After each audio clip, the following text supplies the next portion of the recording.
Il y a un modèle Notion que j'ai créé dont je me sers tout le temps pour mon business, qui parle à tout le monde, qui est important et pourtant j'ai jamais fait de vidéo dessus. C'est un système pour suivre ses abonnements et diverses mensualités. C'est bien déjà parce que ça nous permet de savoir combien on dépense chaque mois et aussi de voir les enveloppes, les catégories qui prennent le plus de ressources. Alors je me suis dit qu'il était temps qu'on fasse un tour ensemble du modèle et que je vous montre comment ça fonctionne. Si vous souhaitez l'acheter, il est disponible sur la galerie des modèles Notion et le lien est en description. Et sinon, j'espère que ça vous donnera l'inspiration pour créer votre propre système. Sans plus attendre, on va passer sur Notion et je vous montre ça. Et nous voilà sur la page du modèle. Vous allez voir que le fonctionnement en soi est plutôt simple. En plus, vous avez des petits boutons qui vont vous permettre de faire les choses très facilement. Il y a deux bases de données principales. C'est à la fois la base catégorie qui se trouve ici, qui contient en gros les enveloppes auxquelles on va pouvoir attribuer des abonnements. Côté, on a un total pour savoir tout simplement toutes catégories confondues, combien on dépense mensuellement et à l'année. Tout ça, ce sont avec plein de petites formules qui nous permettent de faire ça, mais vous n'avez pas du tout besoin d'y toucher, tout est déjà préconfiguré. Et sur la droite, un graphique parce que c'est toujours plus visuel. Soit vous avez la version payante de Notion, c'est en illimité donc forcément vous allez la voir. Soit vous êtes sur la version gratuite et vous avez droit à un graphique sur l'entièreté de votre espace. Attention, si vous l'avez déjà utilisé quelque part, potentiellement celui-ci ne s'affichera pas. Donc toute cette partie qui est au-dessus, c'est vraiment pour faire un gros récap. Elle est hyper pratique pour ça parce que je peux voir très rapidement combien me coûte chaque enveloppe par mois, par an, et ensuite de voir le total. Mais justement, pour alimenter tout ça, c'est en dessous que ça se passe. Quand je viens ici, et bien tout simplement, je vais avoir tous les abonnements ou mensualités. Et là-dedans, je vais retrouver, en tout cas pour la page démo, des outils comme Notion, Calendly, Canva, ce genre de choses qui nous permettent de justement faire remonter tous les montants au-dessus. Et là, ce qui est intéressant, c'est que le modèle prend en compte des abonnements qui sont annuels, comme Notion ici, et des abonnements qui peuvent être mensuels. Et pour chaque entrée dans cette base, il y a plein de formules encore qui viennent calculer tout ça et faire en sorte que vous ayez vraiment une indication au plus proche. Je prends l'exemple de Notion, je vais cliquer dessus et ici je vais avoir la possibilité de rentrer plusieurs choses comme la fameuse catégorie, l'intervalle, mensuel ou annuel, et je vais donner le montant. C'est ça qui va me permettre ensuite dans cette formule de calculer l'équivalent mensuel.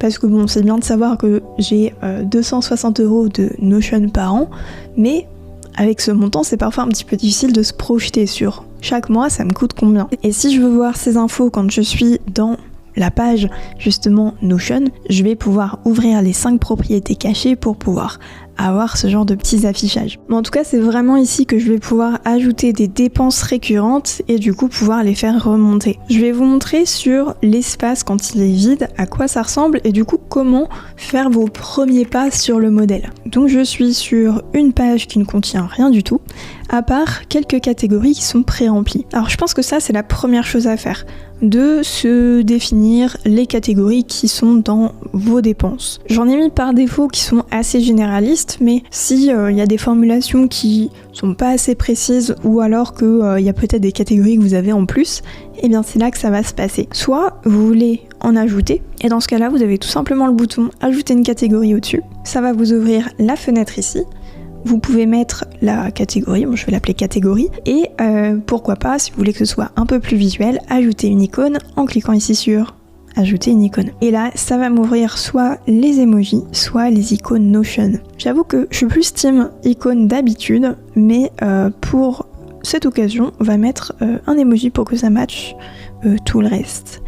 Et une fois que j'ai fait ça, je peux juste en ressortir en cliquant en dehors. Donc voilà, si j'ai envie d'ajouter des catégories, c'est vraiment ce bouton qui va me permettre de le faire. Maintenant, s'il y a des catégories qui me parlent plus ou moins, mais je veux qu'elles s'appellent autrement, je vais pouvoir passer ma souris par-dessus, cliquer sur le petit stylo ici, modifier, et tout simplement changer le nom. Si là, je veux pas que ce soit création, mais design, tout simplement, je change et voilà. Il n'y a plus qu'à ajouter des dépenses dedans maintenant. C'est pareil pour le total des abonnements et le graphique, vous n'avez rien à faire. Donc maintenant que je suis OK avec mes catégories, j'ai plus qu'à ajouter mes abonnements. Là, soit je clique sur nouvel abonnement sur le bouton, soit je peux aussi descendre et cliquer sur OK, j'ai un loyer pour mon bureau. Je vais cliquer sur nouvelle page en dessous de la catégorie bureau. Les deux fonctionnements sont très bien, sauf que si je clique sur nouvelle page en dessous de bureau, ça m'assignera la catégorie automatiquement. Plutôt pratique aussi. Donc là, nouvelle page, je vais l'appeler loyer. Je vais choisir mon intervalle, c'est un loyer mensuel, et je vais dépenser ce montant. Je peux indiquer une date de début si jamais je veux déjà garder trace, mais aussi avoir la date de la prochaine échéance. C'est-à-dire que ici, le renouvellement va être automatiquement calculé pour que ce soit la prochaine échéance justement. Donc là, j'ai ma première dépense qui est ajoutée. Disons que là, je sais que j'ai un abonnement à un outil. On va remettre Notion et je vais mettre l'icône Notion. Voilà, c'est plus simple en plus. Et là, c'est pareil. Je vais aller choisir ma catégorie parmi celles qui existent. On va le mettre en opération par exemple. Je fais comme tout à l'heure, je vais choisir de l'annuel et je vais taper un montant.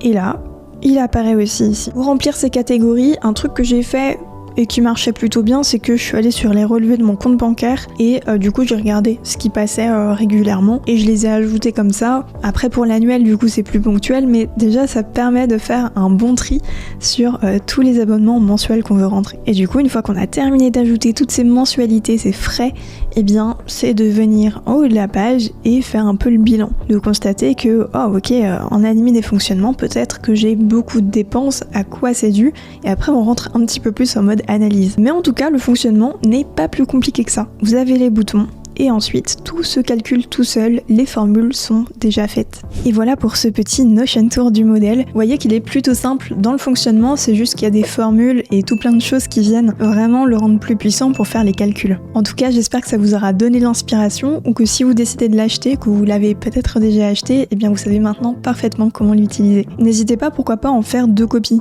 Une pour le pro, une pour le perso. Moi, c'est ce que je fais, comme ça je peux vraiment diviser ce qui sont mes propres dépenses et celles de la société. Parce qu'en vrai, on peut en avoir besoin pour les deux. Sur ce, on se retrouve sur la chaîne pour d'autres tutos, d'autres modèles, et je vous dis à très vite.